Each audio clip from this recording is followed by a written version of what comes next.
Hello, and welcome to the co-treat. Oh my gosh, she did it! I did it. That's all. Who are you? I'm Magnolia. Who are you? You just ruined everything. I'm Jonathan, your occupational therapy clinician today. And I'm Magnolia, your speech therapy clinician today. I am shook right now. Why are you shook? Because you just did that. I had to take a deep breath first. I'm proud of you. We can do hard things. Yay, we can do hard things. You did it. I'm so impressed. Thank you. You're a pro. I feel like you need to do it all the time now. We'll see. You got to introduce us to, It's gotta be like the a world. special thing. What was so special about this one? I don't know. Feeling spicy. I just felt it. Feeling spicy this Friday morning. I like it. Okay. We've been talking about Wicked. Yeah, that's really what has me. It got us in an emotional tizzy a little bit. Yeah. But 10 out of 10. 10. Highly recommend. Mm-hmm. So good. Mm-hmm. I gotta get really familiar with the soundtrack, honestly, because I'm not as familiar as I probably should be. Yeah, that's true. But it was great. We were just saying we can't wait for part two to come out. That's a thing, right? Why are you in accents today? I don't know. Gosh. Anyhow. Full disclosure, we're recording this one directly after our last one, but then we had to take a little break to talk about Wicked. You can't stop with the accents. I know. I love a little accent. Once upon a time, I thought I had such a great French accent. No. I have no reference for French, at all. And so do you even know I was a French person? Literally not one. Literally not one. The only French person I can think of is Napoleon, but I don't know what he sounded like. I don't know. Who's another French person? I don't know. Oh, wait. Celine Dion is French Canadian. Okay. I love her. Okay, before we offend any French listeners, I'm not going to do the French accent. Let's move forward. I'm not going to do the French accent. I would never. I would. But I won't do it here because I will embarrass myself. And it's not great. It's not great.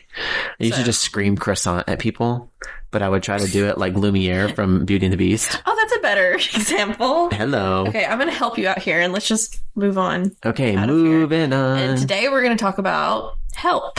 Help. Help. I'm falling and I can't get up. Just like that. Yeah. So what does help mean, Jonathan? Help means truly help is one of my favorite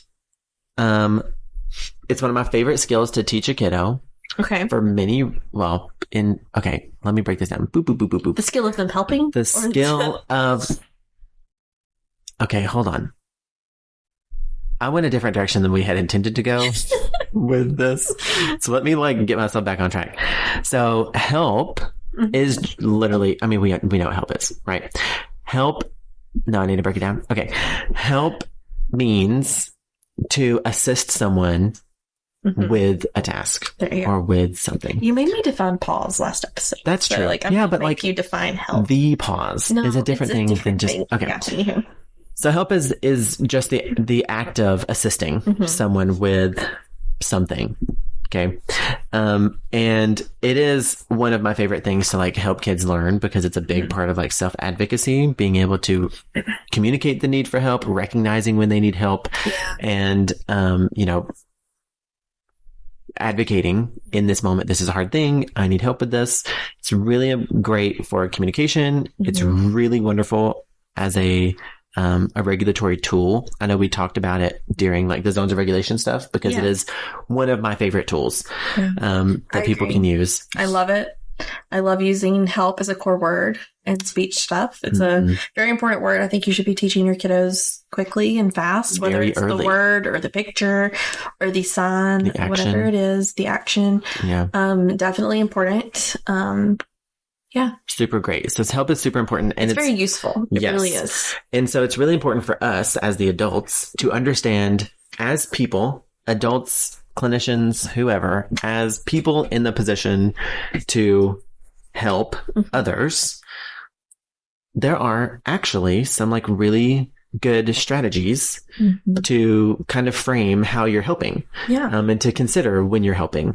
Especially us as clinicians who are working on developing an individual's skills or assisting them in learning new skills learning new skills or, relearning new skills after some sort of an event or whatever. Yeah. So it's good to have some strategies in your toolbox of like, how do I actually go about helping someone? Yeah. Because we talked about it last night. Was that like help is like a balancing act. Yeah. Of like, you've got to know when to, when not to. Yeah. And it's easier if you have a little bit of like a guideline in the back of your head of like what you're doing. Yeah. And actually having some level of like an approach. Yeah.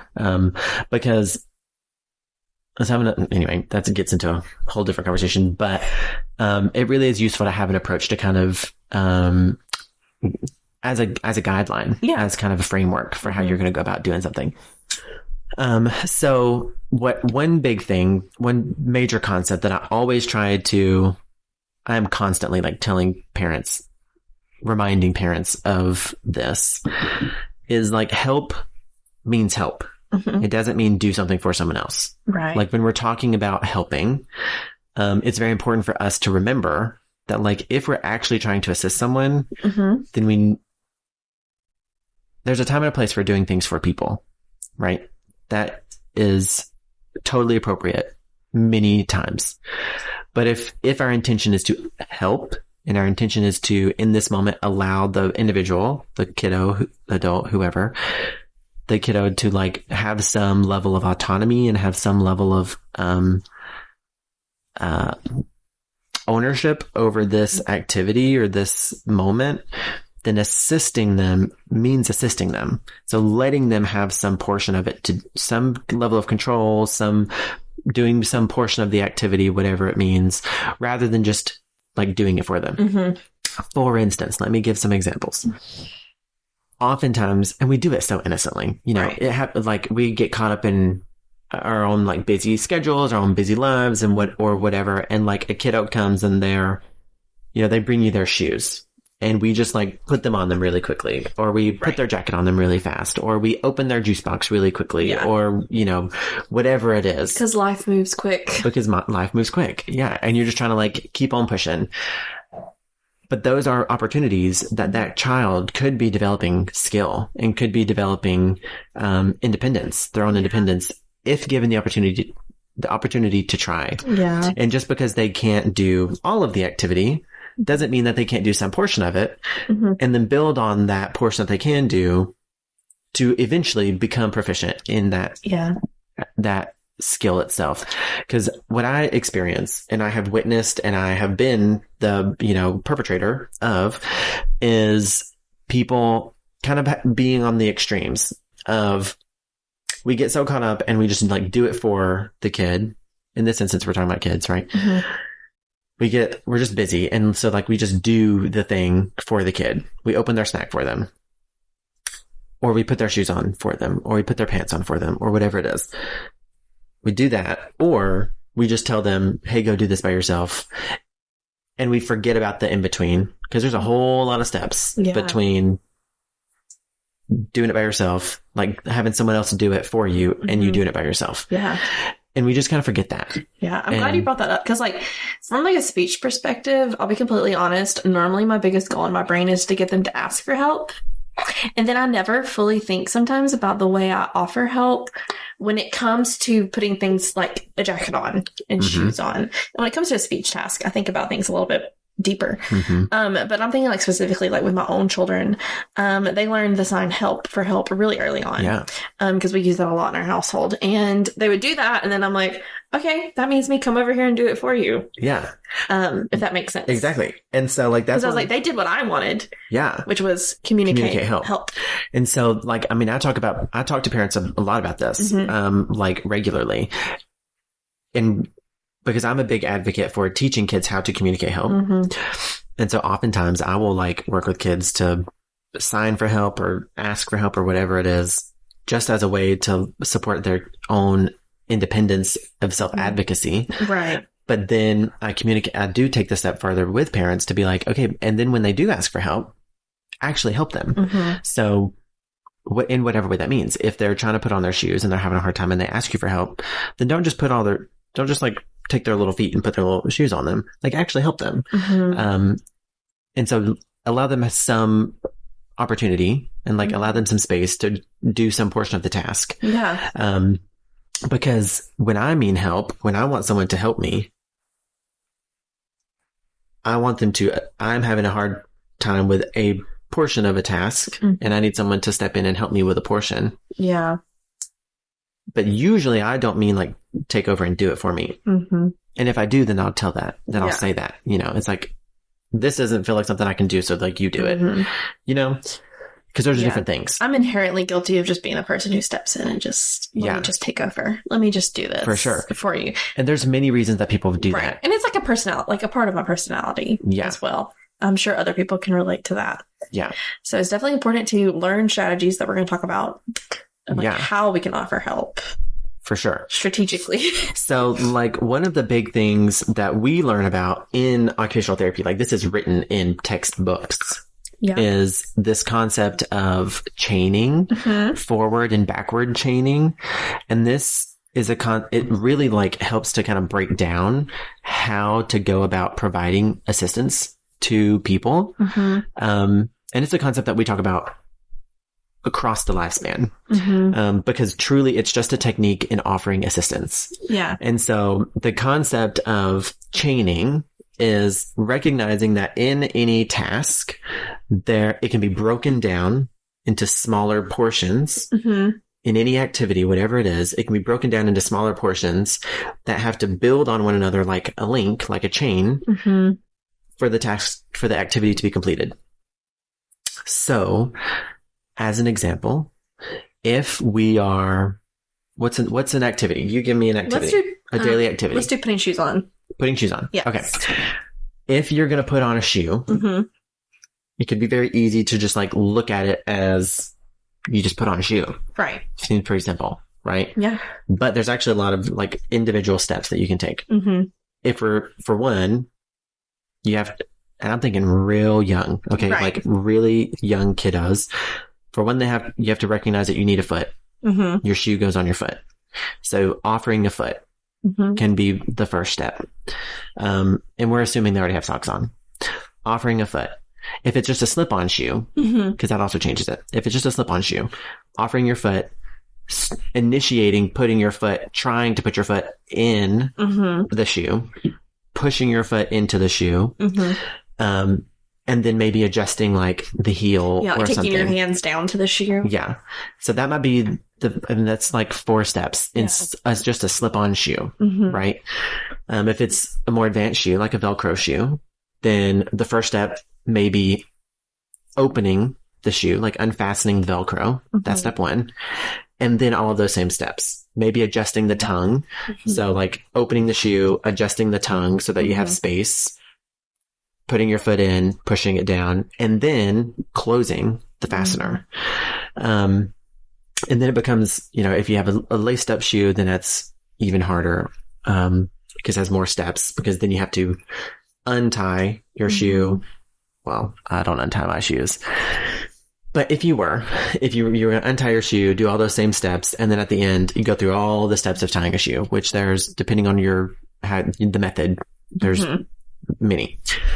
And so if we think about that as a link, if we think about, let's just do slipping on a shoe, right?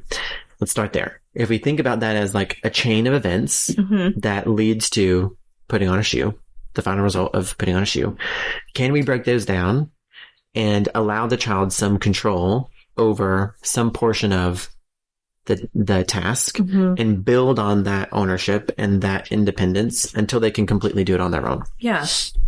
So in that instance,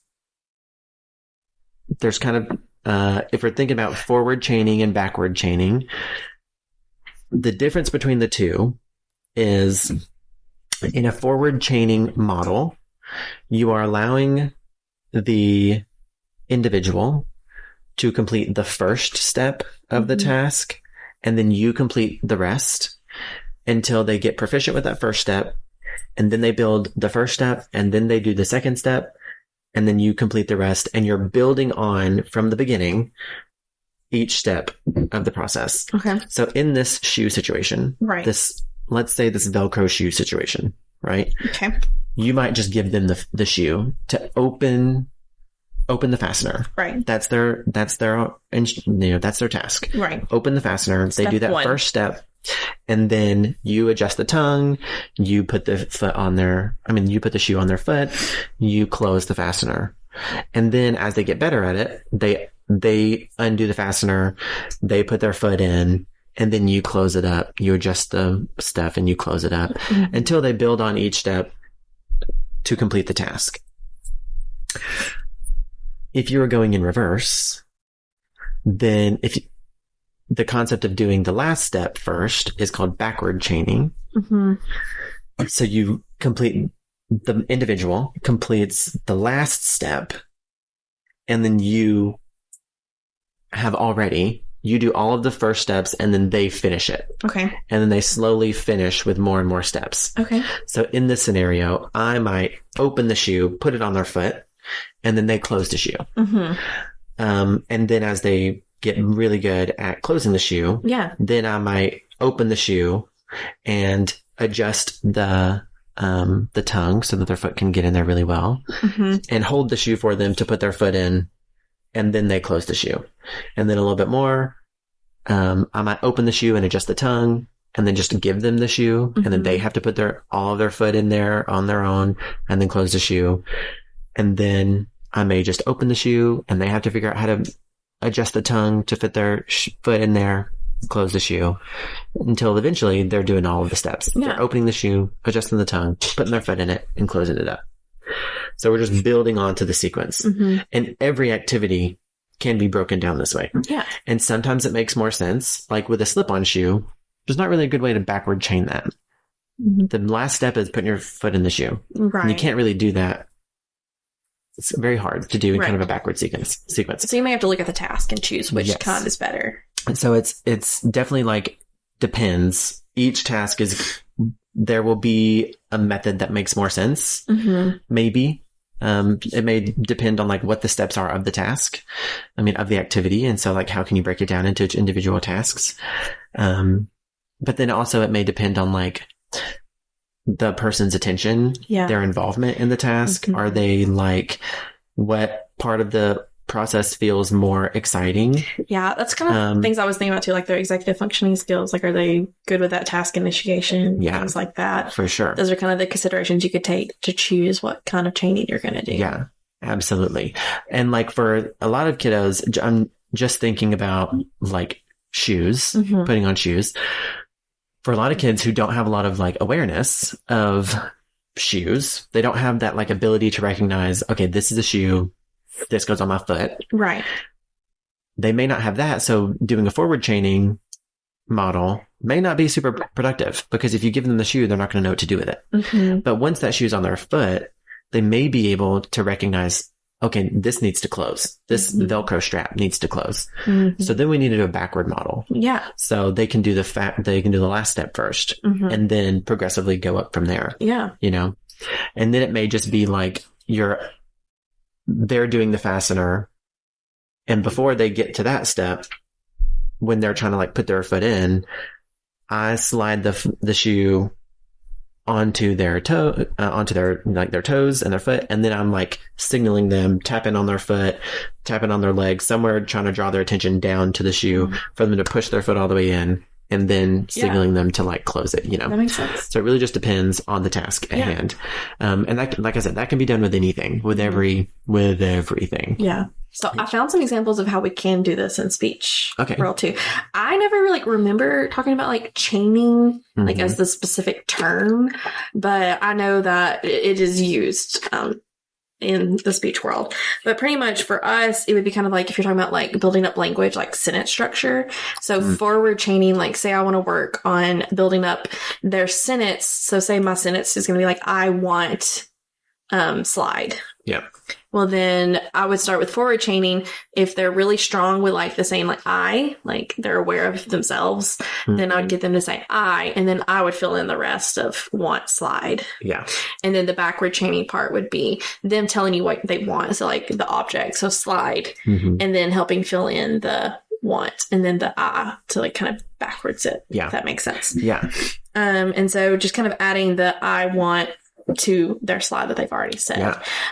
Which in that case, a lot of times with our kiddos, backward chaining works a little bit more. It's a little bit more motivating when it comes to language skills because they're getting to say that object or the action that they want. It's a little bit more tangible because you can see it, where a lot of our kiddos have a little bit of harder time going like I or me. Those early pronouns are a little bit harder. But if you have a kiddo who's really strong in that would be, you kind of start in the forward part, as you mentioned. Sure.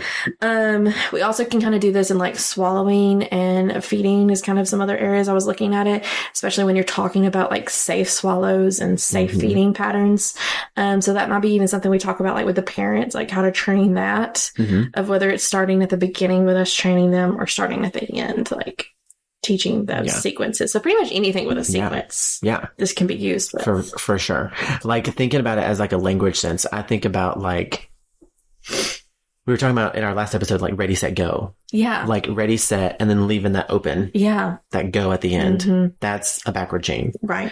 And then, but similarly, like if all the time with kids, I mean, I do this literally all day long with like, if we're doing help, you know, we start with help. And then once I get help, then they say help. And then I almost always will be like, you need help to like fill in that gap. Or a lot of times I say, I need help. Yeah. As modeling of like what they would say, you know? And so that's that kind of no, wait, is that right? No, that's still backward chaining. Yeah. I did that backwards. Anyway, but those are both examples of backward chains. So that's what was coming to my brain. To help teach them the sequences. Yeah. Without just doing it for them. It's kind of the main point. Yeah. And then we build on it to like need help. Like with our little friends, especially with our little friends who use AAC and stuff, like we'll do that a lot where it's like we start with the primary core word of like help and then expand it to like want help or need help. Or whatever. Or if you might find a patient, though, that's really highly motivated by like certain objects, you might start on that last page. Like you might go ahead and do those first buttons for them, like you said, and then let them choose the object. Yeah. But you've modeled the other first steps. Yeah. So I really do like that. Yeah. Chaining is great. Something I didn't even realize I was doing. Yeah. I didn't know the correct term for what was happening. Yeah. I did find some benefits of chaining that I liked listed out on this site. It's talking about how it's step-by-step learning, which you mentioned. It reduces frustration because it helps kind of build that confidence of the patient because you're building something for them to be successful in. Yeah. You're not expecting them to do every single step on their own. So you're offering that help because they asked for it, but you're also letting them kind of grow that confidence there. Yeah, for sure. It's also very flexible. As you can tell, we can use it in every area of OT and every area of speech, it sounds like, and any area that has like multiple steps. And it also like promotes independence. And I thought that was really neat. Chaining is it's a very useful skill. And it's important for us as clinicians to remember because sometimes there is something to be said about like recognizing where in a task a person needs help and then like offering spontaneous assistance. Yeah. So like someone's able to do the first steps all on their own and able to do the last steps all on their own, but they have a hard time in the middle. So that doesn't really follow like a kind of like typical chaining sequence. And that is that's something that we may run into as well, is that kind of like needing to be able to read a situation and like offer that kind of intermittent assistance as necessary. But especially when like when you're learning a whole new skill, like as kids, a lot of times we are like, what is happening? Ajax is playing with, he's in my Christmas presents. Sorry, but like for us as working with kids who are like learning these skills for the first time, they don't have any concept necessarily of like the beginning and the end. Right. So oftentimes it can be helpful as a clinician to be like, okay, this whole task looks like this. So like what portion of this can I give them?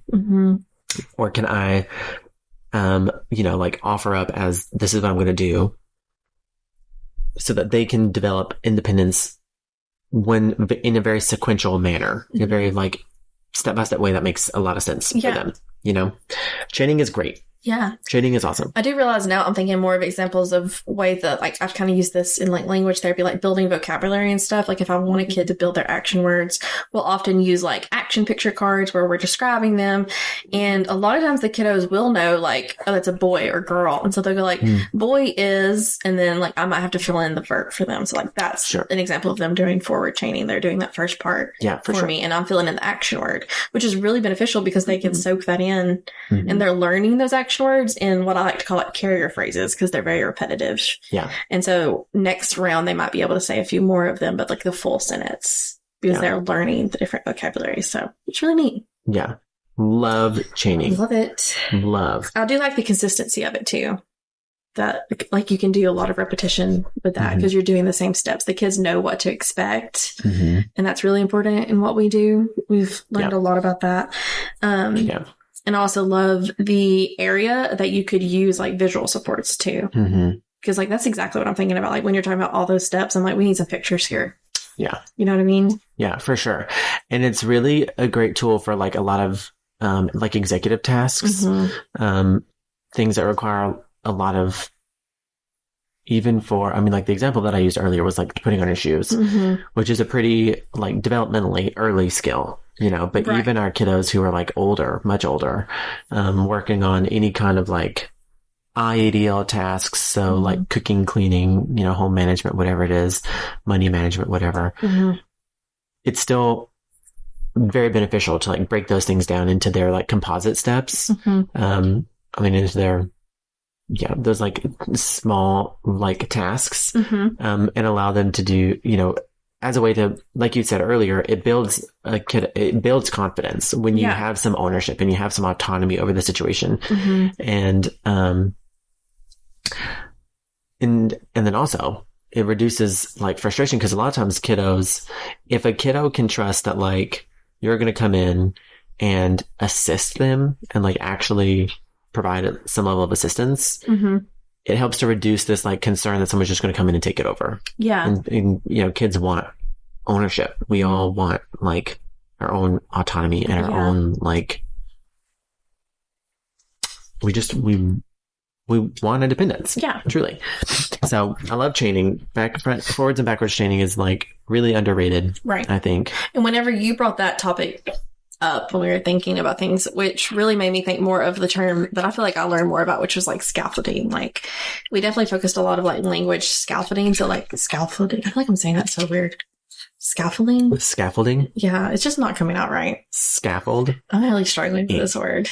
Anywho, you're trying to chain me here with this, the pronunciation of that word. Well, and chaining like people when they do articulation stuff. They do chaining a lot. Yeah, we do. Like you just tried. Yeah. Scaffolding. Yeah. There we go. Scaffolding. Boom. Yes, but it's like the video when that kid, like the mom is like pronouncing each little bit and then he like says it so crazy at the end. Oh my gosh, you know what I'm talking about? I love. I can't even remember what the word is. I don't have a clue. But it's hilarious. But anyway, scaffolding. There's a lot of benefits to that too. When we actually, in the speech world, have a lot of different strategies that kind of go in with that because it's anything that helps kind of build up a child's language is kind of our goal. Starting from what they have, how can we build up from it? So I didn't really give you these beforehand, but we're going to talk about them now. That's fine. First one is modeling. So I think we all kind of understand what that means, but just where we're going to model the correct language forms and the correct things that we want to see. Okay. So I'm going to, if I'm using a model, it's always going to be correct grammar, correct use, things like that. So like if the child says dog run, I might model for them the dog is running. Sure. I'm not expecting the child to do anything else past that, but I might just model that while we're playing with the toys or things like that. The next thing that I like to do a lot is expansion. So like expanding what the kid says. So if we're just like playing with a little barn and the child might say, or if I'm playing with like cars and stuff, that's a good one. And the child might say, car go. I might say, yeah, car's going. Like just adding on to it a little bit. I know they both sound very similar, but expansion is just always making sure you're adding something new to it. Well, and the difference between,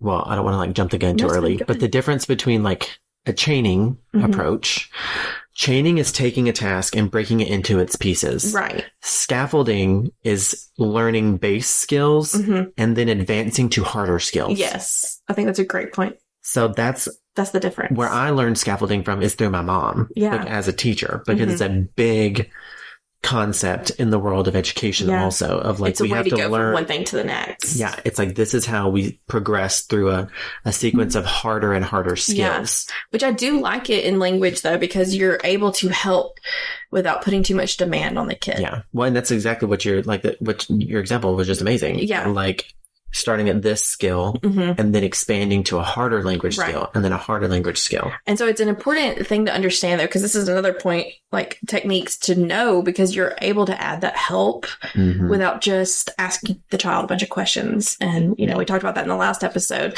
This is good, like, models or ways just to kind of take what the kid did and then expand on it. Yeah. I like to use expansions a lot. A lot of times there's also extensions, though, which is different. So you're adding more concepts to it. So they may say, like, I see a bird, and you're like, oh yeah, I see a blue bird. So you're just adding a whole nother concept to it. Because you're seeing, oh, the kid's getting a lot more good sentence structure here. So, like, let's add another concept to it.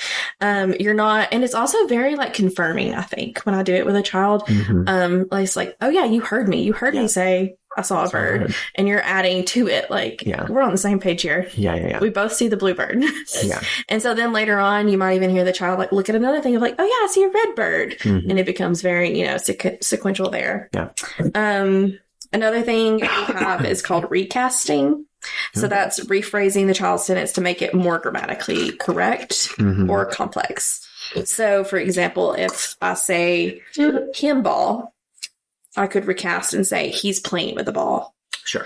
Or if I like me do it, it's like, yes, you can do it. Yeah. Which that me and I's and you's are hard. Those are so confusing. They are confusing. At what point in time do you ever say, it's just hard? Trying to, like, I don't even want to talk about it. No, we don't. I feel like I'm going to get my speech degree ripped out from under me. It's such a hard concept. Ugh, because I don't ever say, I do it. I do it when I'm trying to, like, talk to another person. Because we drop the I. Yeah. Like, yeah, you know. If I'm like, it would be weird for me to tell a kid, I play ball when I'm describing what they're doing. Yeah. It's just because of the way that our language works. Ugh, okay. I know, English is crazy. Anyway, we can do some sentence starters, which is very common. So where we pause, this is a little bit more of training, where we're like, the dog is, leave room for that last word. Yeah. We can do question prompts. So asking an open-ended question or guided questions to encourage. So like, what color is the car? What do you think the car is doing? In the speech world, we have to be really careful with this. Oh my gosh. We have some guests to the pod. Guests. Come on in. Don't let the cat out. I was still recording it. Hi, people. Hello. I think y'all are hanging out without us. Listen, this is live on the pod. Welcome, friends of the pod. We have to introduce our friends. Okay, so our friends Sydney and Brady just came in. Also, therapy clinicians. We don't have friends who aren't therapists, apparently. That's not true. I'm just kidding. We do. I'm just kidding. That's not true. I do have a friend. I have another friend, and he's a teacher. I have friends too. I'm just kidding. Okay, so here's Sydney. Hello, I'm Sydney. I'm an occupational therapy assistant. Boom. So this is I don't know if we've talked about Sydney before on the pod. Yeah, sure. I would hope so. Probably. It's been a while since I've listened to her stuff. And then friend and avid listener.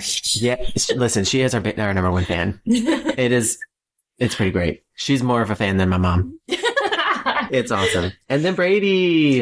Hey everybody. I've listened to one episode of this, so I'm a physical therapist assistant. Physical therapy rules! We love PT. PT's fun. Yeah. It's the best therapy. Is it? Okay. Sure. You know, all opinions are valid. Yeah. All opinions are valid. We're going to get Brady's car. Okay. Well, thanks for dropping by. We'll see you guys next time. Bye, friends. Peace out. Well, yay! how fun. What a fun little exchange. Special experience. We're totally living all of this in. Yeah, that's fine. We're just going to have to. I love it. We're not too good for not keeping that in. No, yeah, obviously. Those are our friends and they're also therapy. So back to question prompts is you really want to make sure childs are like higher advanced learning and ready for lots of questions. This is not for like your early language users. You're not going to just bombard them with a bunch of questions. So important like caveat to like add there. I'm going to add 2 more is that parallel talk, which is just where you narrate what the child is doing to expose them to new language. A lot of people do this with babies, or early language learners. A lot of times, like when we brought our babies home from the hospital and while we were at home with them, we were like walking them around and telling them everything that we saw, everything we were doing and describing every little thing. And that's very important, for kind of growing the language skills, and it's help whether you know it or not. And then self-talk, just like when you're doing things, talking about what you're doing, which is a great model as well. So there's some language scaffolding and that is a form of help, but you definitely need to know those techniques so you can choose which one works best for where the patient or your child is with their language skills. For sure. And it's really important. Like, I mean, I was thinking about, like scaffolding scaffolding is not a term that I have heard used very often in the world of OT. In my experience, but it's definitely something that we do, but we just think about it as like kind of the developmental sequence of things, especially like thinking about kids, for instance. And a concept of like scaffolding would be like if we're working with a kiddo, on, maybe they're really interested in like doing crafts and doing scissors and whatever. So like at first you may just practice like snipping with the scissors. So, and they get really proficient with like opening, closing scissors to like make single cuts on Play-Doh or on a piece of paper or on whatever, making little like snow. And then you progress that skill to now we're trying to like cut across, like maybe we're trying to cut a little, like index card in half to like as a part of our craft, or like do something very, simple where we're just making a few cuts in a row. And then we progress to like, okay, we're expanding on that to try to stay really precise on a line where we're trying to cut something in half and like stay close to a line. And then we progress to like cutting around a curve and then cutting out shapes and like expanding. We're taking that skill and we're growing it and like advancing to more and more difficult skills. It's kind of like a passive form of help though, because all we're really doing is making tasks harder or modeling harder skills or newer skills. We're not like directly like, hey, you're doing this right this second. And scaffolding is, I don't know if it's like necessarily a technique for helping, but it is a technique for learning. Like, I mean, it's a framework for learning. And so it's important to like have that concept of like understanding this progression of how skills grow and develop, and how they expand. Help our kiddos communicate. So I'm going to argue with you a little bit. Well, sure, for sure. But like intervening and providing that like level of help. Well, I know, but I'm thinking more of like intervening with like, when a kid cannot communicate what they're wanting or what they're needing, or, that in a sense, when they start looking at you, you're like, okay, intervening here, but I'm going to model this for you, or I'm going to expand what you're saying for you to kind of help, if that makes sense. Yeah, for sure. And it's really important to like recognize like what the task demands are. So like this task requires this harder skill that this kiddo doesn't have yet because they haven't gone through that kind of progression yet. And so this is going to be something that they're going to need help with. But then this step of the process is going to be an earlier skill or a less complex skill. And so they can do this part on their own. So it's important to like understand the demands of each step of a task so that you can know what makes the most sense to like push in and provide that level of assistance, and also the pull back when you need to, when you can. Because if you're ideally in a dynamic task where there's a lot going, like there's multiple steps and there's multiple things happening, ideally you're not necessarily providing the same level of assistance throughout the whole thing, because they are likely to have a different level of independence for different skills, for like different, like tasks within the larger activity. Does that make sense? So it's a very important concept to have in order to be effective at providing assistance. I think this was good to like compare the two different things too, though, so that it's understood kind of what you're doing, like what you're putting your efforts towards. For sure. When you're choosing to do those different things, if that makes sense. I totally agree. And one thing that you mentioned when you were talking about, you're talking about like open-ended questions. Yeah. And this was a concept that really like hit home to me through my OT program, because we talked a lot in some of our courses about like using open-ended questions as a form of, it's a really great cognitive tool and a really great cognitive assist tool, because it's a lot easier to use a very direct question and ask someone, can you get me the pencil? Okay.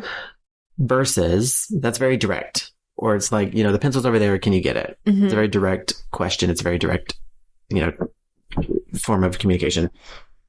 Very direct prompt. Or for instance, talking about like direct cueing would be like, get the pencil. Like the pencil's right there. Give me the pencil. Versus using an open-ended question where you might say, where's the pencil? Like, where is the pencil? So you're signaling their brain to conceptualize, okay, I need a pencil for this task. Now I need to like find it. Yeah. Or even more advanced might be, what do you need?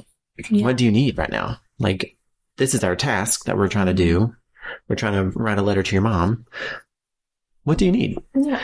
And having them kind of think through and problem solve and, kind of consider all the aspects of the task. And that has really changed a lot, kind of understanding this difference between a direct cue where you're telling them what to do. You are telling them the next step. You're telling them the next process. You're telling them what they need. And understanding that difference from an indirect cue where you are prompting them to consider it themselves and prompting them to kind of figure it out on their own has made a huge difference in the way that I interact with kiddos who a lot of their main challenges are executive functioning. Yeah. And those kinds of like processing skills to understand how like the order of a task, the kind of the supply needs of a task, initiating tasks, sequencing tasks. Because nowadays I do a lot of, instead of saying, okay, the next step is this, I do a lot of questions of like, okay, what do we do now? Yeah. Like, what's next? I love that. And really letting them, yeah. Because we forget, I think it's easy when we're like focused on kind of motor challenges or, oftentimes it's that we're focused a lot on like the motor challenges of the activity. And it's easy to kind of forget that maybe this kiddo is having a hard time because they are struggling with the cognitive demands of the activity. And that's just a very simple shift to make to really target both the cognitive aspects of the task and the motor aspects of the task. So that has been really like, that's been one of the big things that I have really like incorporated into my everyday practice is this difference between like indirect cues, trying to use more indirect cues. Yeah. And then, trying to use more indirect cues when I can, versus direct cues. Yeah. But then similarly, like on the flip side, it's also really important to kind of distinguish the difference when maybe you do have a kiddo who is struggling with these kinds of open-ended questions and recognizing like how to kind of pull those back and how to kind of make them more direct. Yeah. In a, so that can be, that's also really important to do, where it's like, okay, maybe don't ask the kid, what do you want to do when they have 500 million options in front of them, when they have a really hard time choosing with an open-ended possibility of questions. Maybe they need some choices and they need some examples and they need some, some limited set number of ideas to choose from. Because just leaving it completely open-ended, it just feels completely overwhelming. Yeah. Well, and I really like how, what you're doing follows kind of, I don't know, like the language structure of how things get more complex, like how questions get more complex. Because if we're working on a kiddo with language skills, especially with being able to answer questions, we're going to start with those like really basic, direct, like tangible WH questions. So like, where is the pencil? And you can tell us where it is, because it's very direct and straightforward. Or, things like that. And then you'd move forward, and like for us, it might be like, where's the thing you write with? adding like another component. We took away a vocabulary word, but gave you the definition. So you're having to think about it a little bit more.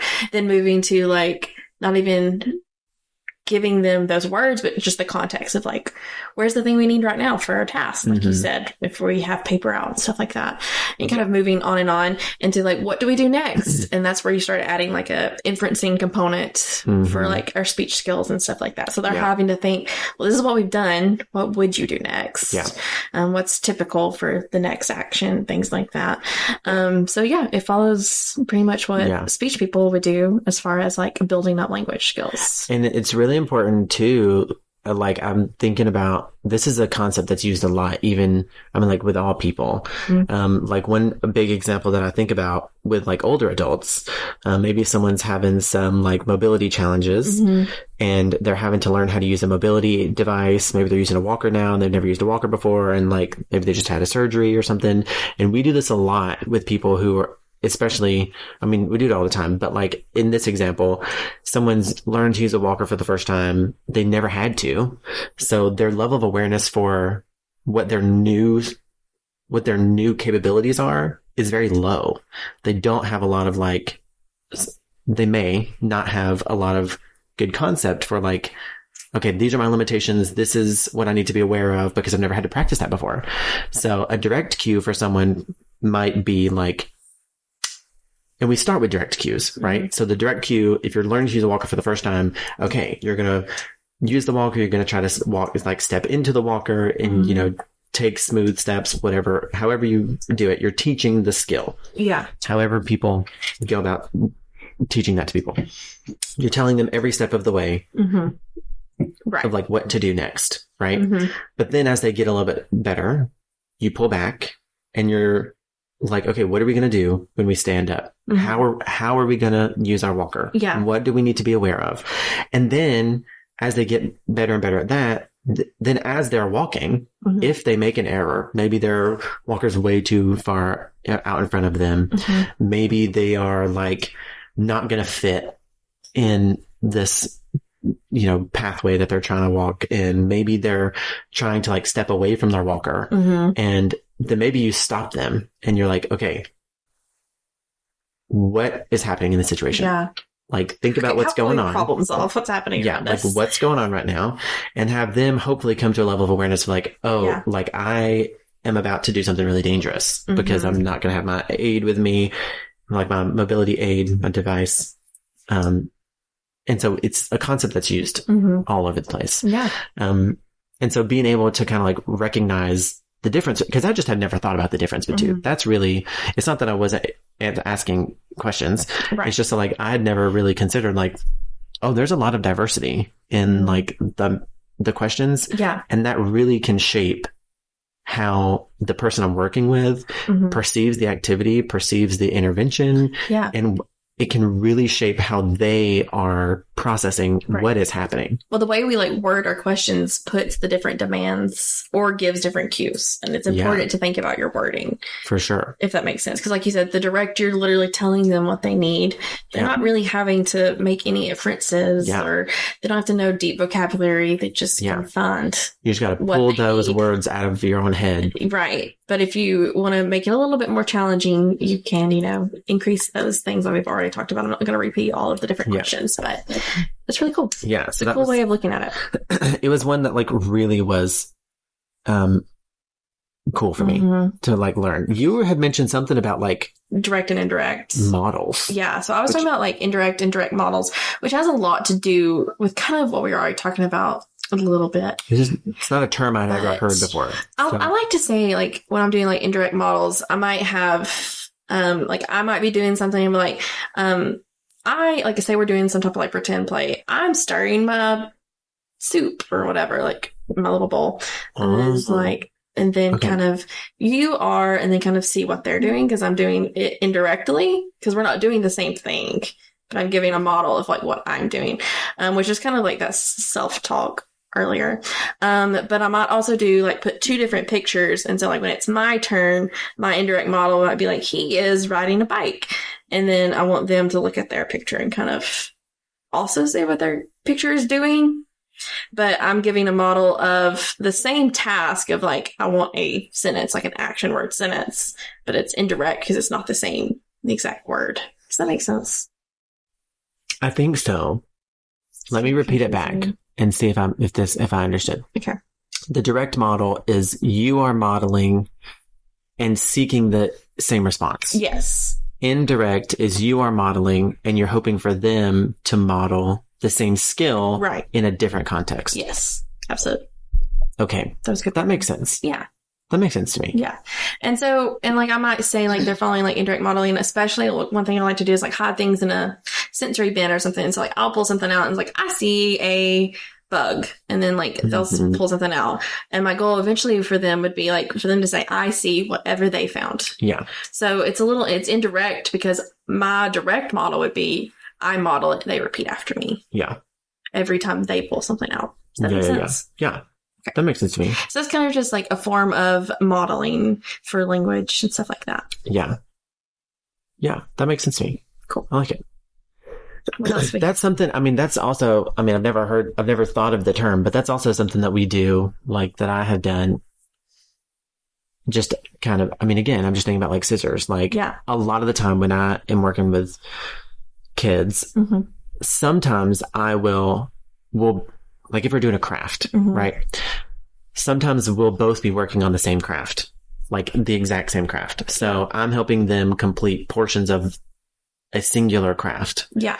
But then many other times, so that feels like that would be more of like this direct modeling where it's like I'm showing them how to do this little part and then I'm giving it to them and they're doing the same thing that I'm doing. Like we're trying to make a bracelet. And so like, this is how you string the beads on the bracelet. Now here, you do it. Yeah. Versus maybe like I have my own bracelet and I'm modeling my bracelet and then they can do whatever they want to with their bracelet. Yeah. And another example would be like if you're trying to do string beads or something like that and you have them doing string beads, but you're like, here, I'm going to show you how to do it. And instead of taking it out of their hands and showing them what they're doing, you just do it with something else nearby. Yeah. So maybe you do it with a bracelet. For sure. So it's like a different object. Gotcha. Just because it is more indirect. You're still doing the same skill and you're showing them that the aspect is you need to take this and put it on the string. But you're doing it with a different like modality or even if it's your own, you're not doing it directly for them. Yeah. Yeah. So, that's cool. So it's just kind of like, can they transfer that knowledge of seeing you do it? And then I'm going to take it into a new context and use it. It's kind of like the first step to like generalizing your skills. Yeah. Because then I would hope that they could generalize it to where they start using it spontaneously and then they could start using it in multiple contexts, like at home, at school, things like that. Yeah. One thing I like to do is like, one thing that I do often is I will have, like we'll be doing some sort of a fun little cut and paste craft and I'll cut out the simpler shapes. Like I'm doing the harder shapes. Modeling how to use my scissors and like how to manipulate the paper and like all the things. But then I leave them the easier shapes because they can't do the harder shapes. Yeah. So that feels like kind of like this indirect. I would definitely call it like an indirect model because it is technically modeling the skill you want. Yeah. But you're doing it indirectly because you're not expecting them to do a star or. Right. Like they're going to do, like if we're doing a snowman, they're going to do the circles. Yeah. And I'm going to do the hat and the arms. Yeah. And as far as like help goes, I feel like you can kind of indirectly show them how to help themselves too. So like you could kind of like indirectly help yourself out of a situation of like, oh no, I'm in the floor. How can I get up? And then like kind of do some like parallel talk like we talked about earlier. Like you can describe how you might get out of the situation. And then see if they can kind of generalize that over them to themselves. Like, how can they get out of the situation? I'm picturing a lot of times because my toddler, she likes to say like, help, I'm stuck for whatever she's stuck at or stuck in, whether she can't get out of the chair or wherever she's at. Yeah. Mentally, she can't get out of it. I'm stuck in the situation. Save me. And so it's like, okay, like I might describe what I would do. Like, okay, I'm going to put my feet down and I'm going to stand up and then kind of like, indirectly and then see if like she might do that for herself. Yeah. Does that make sense? Yeah. Okay. Yeah, I think so. And I think it's important too to like recognize like in this conversation about helping and assistance and like modeling and demonstration is helping. Like so much of the time, what people need is they don't need you to, they may not even actually need you to do any part of the task. What they may need is just someone to show them how. Yeah. And so like there are many times when, and that is the like least invasive form of assistance. Mm-hmm. It's the least in my brain, it's the least invasive form of assistance, of like physical assistance. Mm-hmm. Because cueing would be like using some level of a cue would be the absolute least invasive. But like if somebody is trying to do some task, like for instance, putting on your shoes. I know we use this example a lot, but if someone's trying to like put on their shoes, a lot of the time, what I will do is I will do the first one. I'll help them put on their first one and then give them their second one and have them do that themselves. Mm-hmm. And so really they didn't need me to do any step of the process. They just needed to be shown the steps. Yeah. The sequence of the steps. They needed to be seen. They needed to see the motor patterns of the steps, and then they can try it on their own. Yeah. And do it on their own. Right. You know, it's kind of like what we do, like, you know, if people are working on handwriting and they're trying to like form the letters of their name, like I will show you how to do your letter and then give you the opportunity to try. Yeah. And I often call that like kind of like the fading model and the fading cues too. I kind of feel like that kind of plays into that, is where like I might do it for them or show them how to do it multiple times in a row, and then I'm going to kind of fade away from it, if that makes sense. We've already kind of talked about that in several different ways, but like with the fading, like I might do the ready, set, go thing and then fade away and leave those pauses.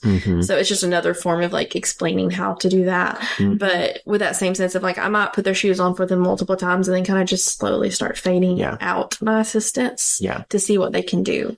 But then still be there to help them if needed. For sure. Again.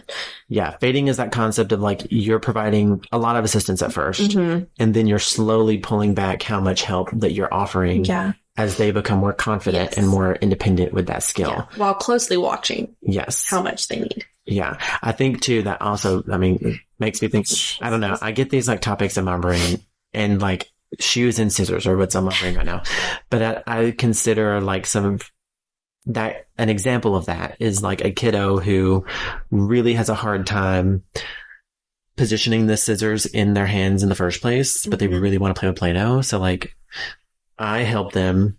I may even have to use some like hand over hand techniques to like get their fingers in the scissors and in the appropriate way, and then have to help them, like manually help them, like using my thumb or my fingers to help open and close the scissors to snip the Play-Doh. But then as we practice and as they keep going, I'm maybe then just stabilizing their hand and not actually helping them open and close until eventually I just try to like let go completely. Or maybe I'm just holding the Play-Doh and they're using the scissors to snip, snip, snip. And then eventually, hopefully, fade completely out to where they're holding the Play-Doh and they're holding the scissors and like snipping, snipping, snipping. It's kind of like riding a bike too, where like at first you're kind of for sure got the parent with you, 100%. or you got the training wheels. It all kind of fades away. That is a great example to where you can kind of go by yourself. Love that example. I feel like that's very like visual. Like, everybody can picture. Everyone's had that moment. Or like your parents are running beside the bicycle with and then they just fade. And then they're like, maybe not that abrupt. I'm about to say fade a little bit more carefully. fade more slowly. But yeah, I think that's a great example. Love it. So there's a lot of different ways when we're considering like how to help people and how to like provide assistance. There really is actually a lot of like strategy and a lot of techniques around it. So this is what's cool for anybody who's not a therapy clinician. This is what you kind of get with like therapy staff is like all of this, like this is what we're trained to do. We're trained to like break things down and provide these like nuggets of assistance in all of these different strategies that we've talked about. And there's more. I'm sure we could dig into like tons more. But there's kind of like a little piece of what you're getting if you're not a therapy clinician. But then if you are a therapy clinician, hopefully this is like just a refresher of like, here's, or maybe it's, you know, you've learned a new tool or a new word, because like a lot of the things that you've described, it's not language that I have heard of. just in the OT world. Right. But it is stuff that's very relevant and like could be very useful for me. Mm-hmm. And like I said, like a lot of like, I learn a lot from my other therapy clinicians of different disciplines and stuff. And so I've learned all of the things that you're talking about, like the language assists. I know language is not like my forte. No, but you use language when talking to your patients. But absolutely. And so like it's really, that's what's really important. It is really important. You know? And the other thing that you get with us that you mentioned, that we have all these techniques and skills, is that we definitely need to make sure that everything's individualized for a patient, which I know we've harped on in many episodes. For sure. But that's another thing you get with therapists too, is that we can look at these strategies, but then also look at where your child is at or where our patient is at, and like decide what we need to do. Yeah. And make it individualized for that one patient. Yeah. Because I would not follow the same strategy for every single patient. No. I have. No. We could use like 16 different strategies in a day. Yeah, for sure. So it's just really important to make sure you're looking at that as well. And you may be doing like a combination. Right. Like it may be, because like some of them are like I said earlier, like some of them are more cognitive assists. Mm-hmm. Like those, the direct and indirect cues, those are, oftentimes more cognitive assists. Chaining techniques can be cognitive assists, or, it can be like cognitive chaining, or it could be like motor chaining. So it could be because of some motor coordination challenges or whatever. And then the same thing with like understanding scaffolding sequences of like, it may be that they have developed to this level of like motor skill, but then they haven't developed to that level of cognitive skill or emotional skill. Yeah. And so we're having to provide a different level of assistance for their motor needs versus their emotional needs versus their, cognitive needs. And so like understanding all of that is, and like where to intervene and to what degree is really important. Yeah. Because I'll say this, I know I've said this before, and understanding, it is a good reminder for like clinicians to kind of consider like how you are going about providing assistance, because our ultimate goal is our clients' independence, right? That's our ultimate goal. We don't want them to need us. And I remember, I've told this story on the pod before, I'm pretty sure, but I remember as a student, an experience where I stood in the way of my client's independence because I offered too much help. I was not reading the cues of the situation properly, and I offered too much help. And my fieldwork educator was like, she pointed it out, and she was like, this person could have been independent in this skill if you had let them, but you didn't. You offered too much help. And that's something that you have to be like aware of. Yeah. And I was like, that is a great point. Like, yeah. It's a good point. So being able to kind of recognize where your client is at, your individual client is at, and kind of adapting to their needs is really part of the whole process. Yeah. And if you kind of don't do the things like the skills we talked about in the last episode, where you're pausing and responding and learning about your patient, and building that relationship, understanding them, it's going to be hard to know what level of assistance, what kind of level of help your patient's needing. For sure. So for sure. It's important. It is. I'll tie all of this together. All of it together. Please don't take just one part of this. Yeah. Yeah. So it's fun. Yeah. Therapy's fun. Woohoo. Okay. Do we have therapy wins of the week? Do you have one? Do you want me to go first? You can go first. Okay. This week, what do I want to choose as my therapy win of the week? So many things happen. I'm trying to, oh. Well, the big thing that keeps coming to my brain is, this week I had a mom who, she typically when she brings her kiddo, she drops him off and goes and runs errands. And this week I had asked her to stay, and to chat with her about some stuff, but she had the opportunity to come in, and see like how her kiddo was doing during the treatment session. And she was so excited.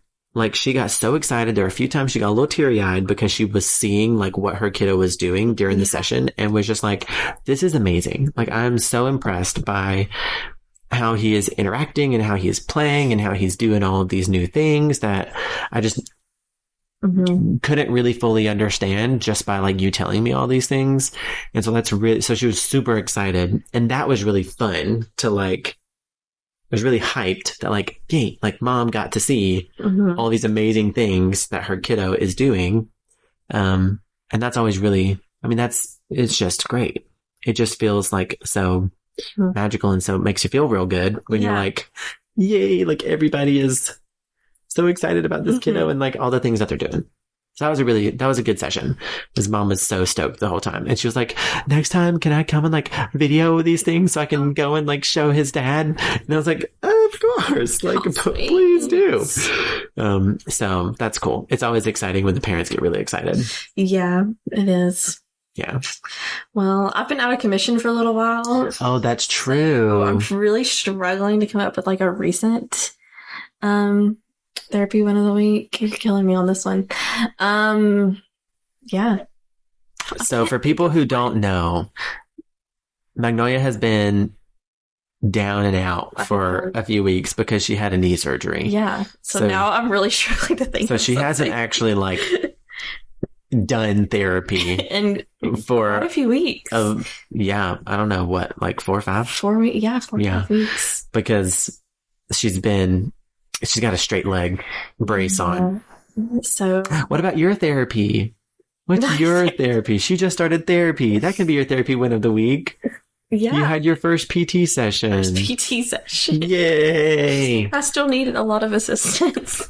I will say, I'll just tell like a little personal story of like needing help. I'm horrible at asking for help. We know this. But whenever I was like cleared from not needing my crutches anymore by my orthopedic doctor, I still felt like mentally I needed my husband's help.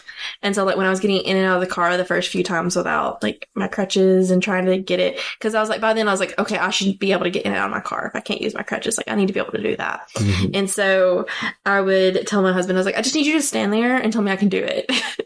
Because like mentally, like I was like telling my leg to move and like it wasn't, but I knew I could if I could push through the pain if I could just pick up my leg and do it. I was like, I just need you to like mentally stand there, like just in case I do freak out and I need you to help me, like just be here. Yeah. And so that was very helpful. And so that's an important reminder too. Sometimes people just need you to be there, be near them, in case if something goes wrong. Cause like I needed the safety net. I wanted to be like, I want to try to do this as independently as possible. But I'm also really scared of the pain of if it goes wrong. So like, can you just be there? So there's a term for that in occupational therapy. There is an assist level for that. It's called standby assist. Wow. And it is exactly what you just described. You don't do anything. Yeah. But you are there in case you do need to step in. And oftentimes it is to calm the nerves. Yeah. That is also a good example of how someone's fear and anxiety, a mental health challenge, can affect their daily independence. Yeah. Good point. That is why OT also is a part of mental health. Good job. Boom. Okay. We did it. We did it. Okay, so let us know, what are your therapy wins of the week? Yeah. Tell me a story about a time that you needed help or that you offered help and you were like, I did that. You know, let us know. And then, you can contact us where? Instagram at the.cotreat. Send us your little messages. Give us ideas of things you want to hear. Yeah. We have an email, but I don't remember what it is at this point. Message us. Just message us on Instagram. And we will see you guys next time. See ya.